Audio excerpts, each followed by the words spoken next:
19મો પાઠ છે સાંઢનાથ્યો, નવલકથા ખંડ છે જે. તો પહેલો સવાલ છે કે સાંઢનાથ્યો પાઠ્યનો સાહિત્ય પ્રકાર કયો છે? તેમાં આવશે નવલકથા ખંડ. ચંદાએ રૈજીના સંતાનોમાં કઈ હતી? તો કે છેલ્લી હતી. ચંદા નિશાળમાં ભણતી ત્યારે તેને શિક્ષકે કહેલી વાત સાંભળી આવે. ચંદાએ પોતાની શરતનું પાલન કરવાનું ક્યારે કહ્યું? તો કે ઉગતા સૂરજે. પાંચમો, પિતાની સમજાવટ છતાં ચંદા એકની બે ના થઈ. કોનું પરાક્રમ નિરખવા સૂર્યનારાયણ ઉતાવળે ચઢી રહ્યા હતા? તો ચંદાનું. રૈજી ચંદાના રક્ષણ માટે શું લઈને નીકળ્યો હતો? ભાલોડા. આખલાને શેનું ગુમાન હતું? તો આવશે બળનું. સાંઢનાથ્યો પાઠમાં સાંઢ માટે બીજા કયા શબ્દો વપરાય છે? વૃષભ. માસ્ટરે કહેલી વાર્તા મુજબ ચંદાએ ગામ લોકોને કેવા કહ્યા? તો આવશે ઉંદર જેવા. ચંદા સાંઢના ગળામાં શું નાખવા તૈયાર થઈ? તો આવશે ડહકલો. ચંદાએ પોતાની કમરમાં શું ખોસ્યું હતું? તો આવશે છરો. એના પછી ખાલી જગ્યા આપી છે સૂર્યનારાયણનું પુંજ પૂર્વમાં છટાયું. ચંદાએ પોતાની જુવાનીનું ગુમાન હતું. સ્પર્શ વાંચતો આકલો દયામણે ચહેરે તાકી રહ્યો. એક વખત બિલાડીના દુઃખનો ઉપાય કરવા ઉંદરો ભેગા થયા હતા. સૂર્યનારાયણ ઊંઘ ખંખેરીને આંખ ઉગાડી. રૈજી છેવટે પુત્રી ચંદાની પુત્રીના રક્ષણ માટે પાલોડા લઈ આવ્યા.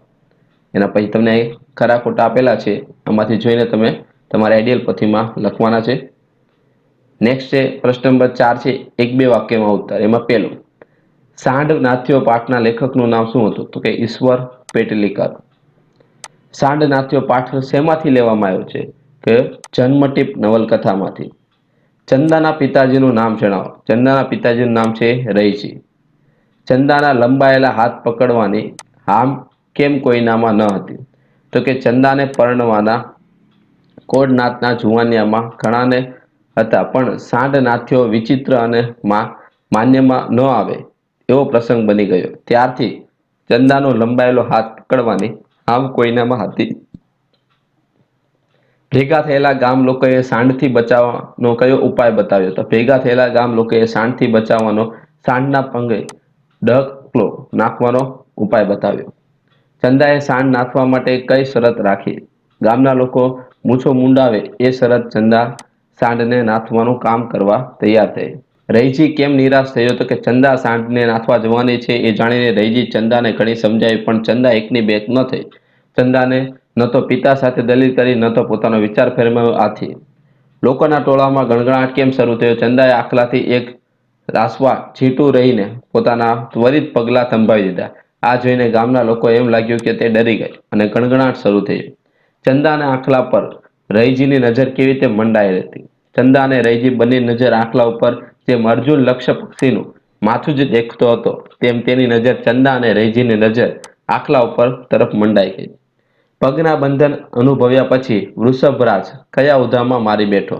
પગના બંધન અનુભવ્યા પછી આંખલો પાંજરામાં સિંહ તાડુકે તેમ એ બરાડ્યો.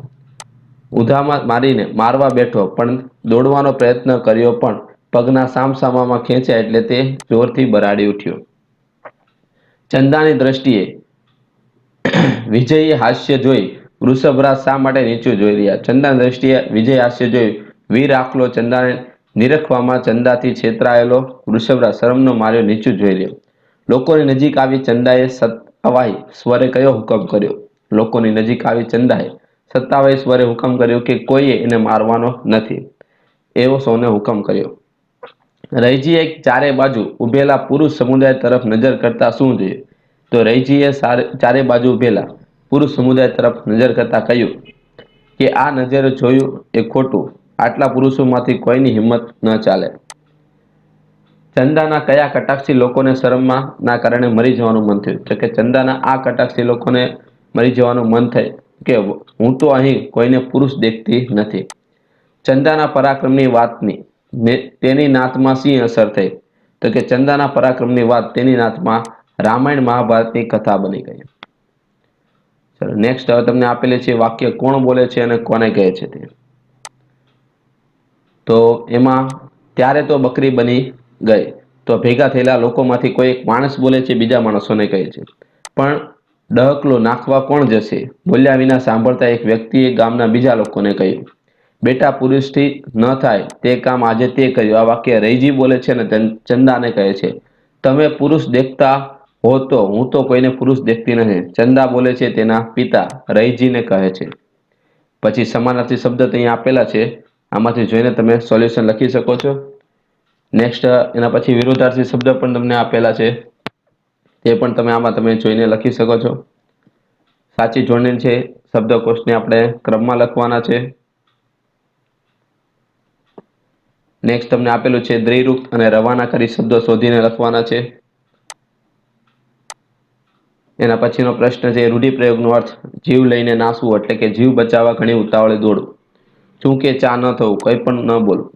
એકના બે ન થવું, પોતાની વાતમાં મક્કમ રહેવું. હાથ ગગડી જેવા એટલે બોકથી પથરી જવું.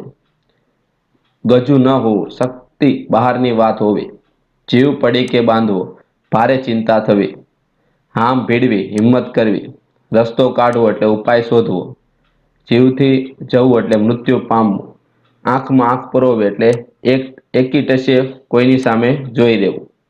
ચલો શબ્દ સમૂહ માટે એક છે તોફાની ઢોરને ગળે બંધાતું લાકડું એટલે ડહકલો. તાકીને એક સ્થાને જોઈ ચિત્ત એકાગ્ર કરવાની યોગ્ય ક્રિયા એટલે ત્રાટક. ગાડાના બળદના દોરડાના માપના અંતર એટલે કે રાશિયા. યમલોકના અધિષ્ઠાદેવ એટલે યમરાજ. વિવાદના મુદ્દાની રજૂઆત એટલે દલીલ. તીર કે તેનું પાનું કે એક હથિયાર એટલે કે પાલોડું. કયું વાક્ય છે તે તમારે લખવાનું છે, સાદું વાક્ય, સંયુક્ત કે સંકુલ, તે આમાંથી જોઈને લખવાનું છે. તો વિદ્યાર્થી મિત્રો, આ તો આજનું સોલ્યુશન. હવે નેક્સ્ટ વિડીયો લેક્ચરમાં આપણે આના પછીનું સોલ્યુશનની વાત કરવાના છે, તો તેના માટે તમે ચેનલ સબસ્ક્રાઇબ કરો જેથી તમને વિડીયો લેક્ચર મળતા રહે. અને આજનું સોલ્યુશન તમને કેવું લાગ્યું છે તે કોમેન્ટ બોક્સમાં અવશ્ય જણાવશો. Thank you. જય હિન્દ, જય ભારત.